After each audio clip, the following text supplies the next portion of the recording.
Sobat Sehat semuanya, saya Dr. Tirta Wijaya. Di channel ini kita akan bahas berbagai masalah seputar kesehatan, dan pada kesempatan kali ini kita akan membahas mengenai kelainan pada kuku. Video ini saya buat sebagai respon atas pertanyaan dari salah satu sobat sehat ya. Jadi dia menanyakan kukunya dia ini kenapa nih ada garis-garisnya. Jadi biar sekalian aja lah saya bahas, karena kuku kita ini biarpun kecil gitu ya, tapi bisa menunjukkan menjadi tanda bahwa di tubuh kita ini ada sesuatu yang nggak beres gitu ya. Dan saya pikir ini menarik untuk diketahui oleh sobat sehat semua.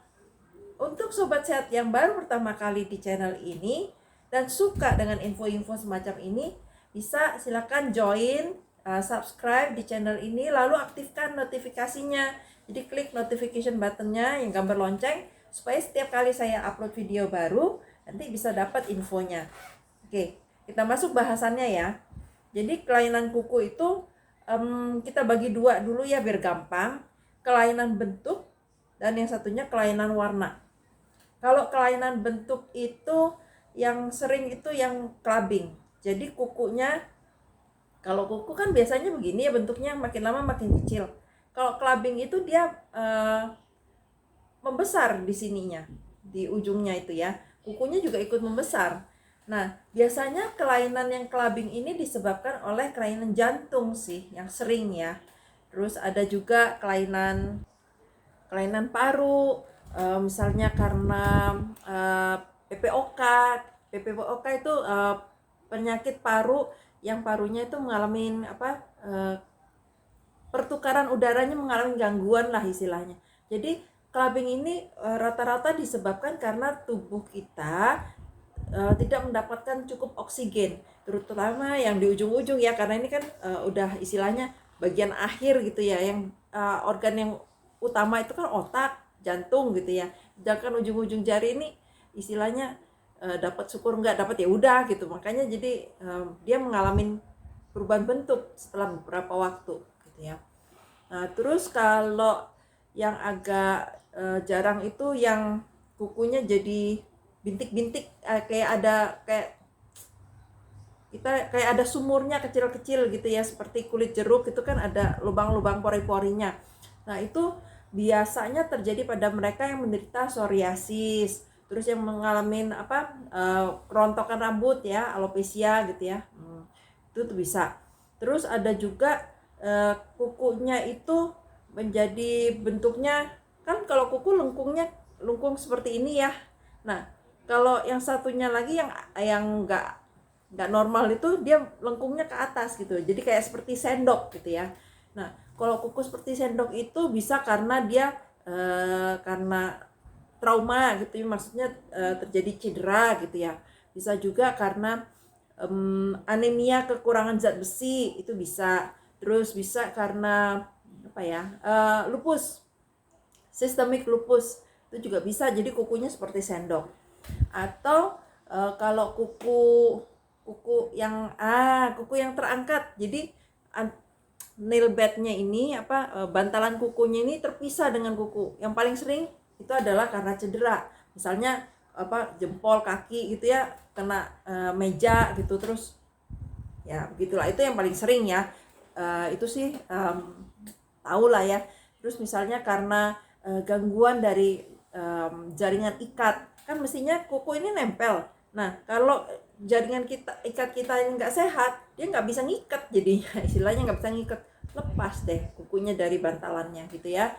Terus yang sering juga itu garis-garis. Jadi garisnya ini nggak rata ya, tapi kukunya seperti ketekuk-tekuk kayak kertas.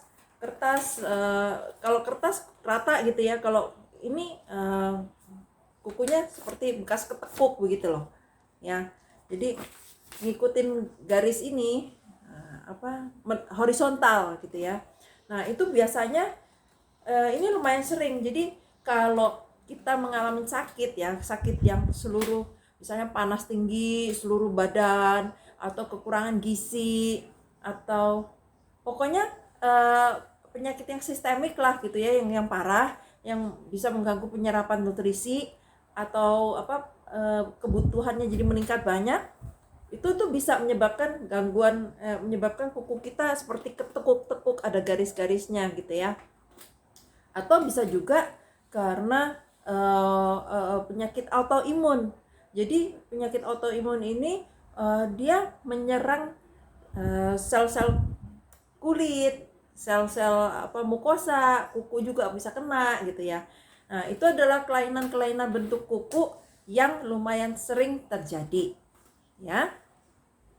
Untuk kelainan warna pada kuku, wah lebih banyak lagi macam-macamnya ya. Kalau yang sering itu, kalau yang kukunya ada bagian hitam-hitamnya. Nah, hitam-hitam itu sebenarnya perdarahan ya biasanya. Jadi kalau darahnya udah mengering kan jadi kayak borok gitu ya. Kalau di kuku jadi kelihatannya hitam-hitam. Tapi hitamnya beda ya, bukan kayak yang hitam-hitam kuku kotor yang ada di selipan antara kuku yang nggak nempel di nail bed ya. Tapi bintik-bintik gitu ya. Itu sering terjadi misalnya karena trauma, karena keinjak, kalau jempol keinjak gitu ya kan sebenarnya berdarah itu di bawah kuku gitu ya, dan nanti darahnya kering, dan itu biasanya dia akan tumbuh naik gitu ya. Itu yang sering tuh jadi hitam. Nah, tapi selain karena trauma, karena cedera, bisa juga hitamnya itu karena kondisi penyakit, misalnya karena sistemik lupus itu juga bisa. Terus misalnya karena pemakaian pil KB, nah itu juga bisa. Orang hamil lebih gampang berdarah, bisa juga. Jadi macam-macam sebabnya juga sih, nggak selalu trauma. Kalau trauma itu kan orangnya jelas tahu, oh kemarin saya keinjak nih, sekarang jadi hitam deh gitu kan. Nah, dan ini akan sembuh sendiri, dia akan naik gitu, tergantung kecepatan pertumbuhan kuku kita. Kalau anak-anak yang masih kecil, masih muda itu biasanya cepat. Tapi kalau untuk orang yang dewasa, apalagi lanjut usia, lebih lama. Apalagi mereka yang gizinya kurang bagus gitu ya. Jadi lama, bisa berbulan-bulan, bahkan bisa setahun lebih baru tumbuh habis gitu ya. Nah, terus yang sering juga itu kuning kukunya. Kalau kuku kuning itu bisa karena jamur, bisa juga karena sakit kuning, sakit lever, itu bisa juga. Kalau karena jamur biasanya kelihatan lah kuningnya kuning butek gitu ya. Gimana ya? Lain lah kelihatan. Lagian kalau yang kuning karena sakit kuning lever itu biasanya yang kuning bukan cuma jari-jari, mata juga kuning, kulit juga kuning, mukanya kelihatan kuning gitu ya. Tuh. Terus kalau kukunya warnanya biru, itu bisa tuh. Itu biru itu jarang sih. Itu yang karena keracunan obat-obat tertentu, terus keracunan perak, jadi biru kukunya. Terus itu kukunya separoh-separoh warnanya. Jadi bukan karena kuteknya ya, tapi warna kukunya beda dia. Bagian atasnya ini di ujung-ujung sini warnanya agak merah kecoklatan gitu ya, sedangkan di bagian bawahnya itu agak putih. Itu bukan karena pakai ini ya, kutek, bukan. Itu biasanya kuku yang seperti itu tuh terjadi pada mereka yang mengalami gagal ginjal gitu ya. Tuh. Terus ada kuku yang warnanya oke gitu ya, malah kadang cenderung merah, terus ada garisnya dua, garis putih mendatar gini ya, dua, dan biasanya di semua kuku. Nah, itu biasanya terjadi pada mereka yang mengalami hipoalbumin. Jadi pada saat terjadinya itu akan timbul dua garis, itu makin lama akan naik ya.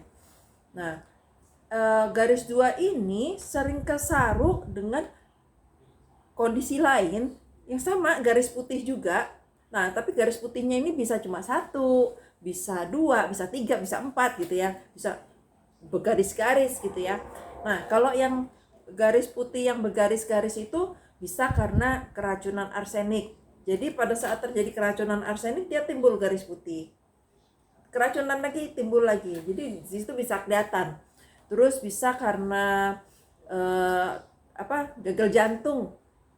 Gagal jantung bisa. Terus mereka yang sakit lepra, terus malaria, atau mereka yang sedang menjalani kemoterapi tertentu ya, nggak semua sih, itu bisa tuh timbul garis-garis putihnya. Setiap kali terapi timbul gitu ya. Nah, Kalau cuma 2 jadi sering kesaru kan sama yang hipoalbumin gitu ya. Tapi yang jelas kalau ada garis gini berarti udah nggak beres lah gitu ya. Terus garisnya ada yang dia memanjang. Kalau tadi kan garisnya mendatar gitu ya. Kalau yang garisnya memanjang itu bisa karena memang orangnya, terutama orang yang berkulit hitam ya, itu normal, variasi normal gitu ya, memang bisa gitu. Atau bisa juga karena dia mengalami apa, karena gangguan dari zat kimia. Jadi ada zat kimia yang nyerap gitu ya, menyebabkan dia timbul garis-garis gitu. Atau bisa juga karena kanker melanoma. Bisa juga dia, jadi melaninnya berlebih gitu ya, timbul garisnya begitu. Udah, apalagi ya, itu sih yang kelainan kuku ya, kelainan baik kelainan bentuk maupun kelainan warna gitu ya. Tapi secara garis besar, kalau kukunya dirasa udah nggak normal dan kita nggak tahu, bukan trauma ya. Kalau trauma kan kita tahu, bawa aja ke dokter biar diperiksa gitu ya, ini penyebabnya apa. Karena masing-masing penyebab juga terapinya beda-beda ya. Sekian penjelasan dari saya mengenai kelainan kuku, semoga bermanfaat. Salam sehat selalu.